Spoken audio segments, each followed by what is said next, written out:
ព្រួយអើយសានព្រួយខ្លួនមួយព្រួយគ្មានពេលរសាយព្រួយចិត្តស្នេហ៍មិនអាចនិយាយជាតិគូហើយព្រះអើយចិត្តស្នេហ៍មិនបាន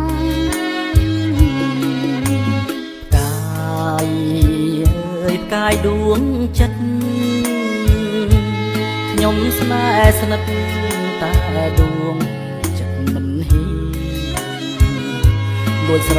ឡាញ់ផ្កាយខ្វល់ខ្វាយពេញប្រាណបំភ្លេចមិនបាន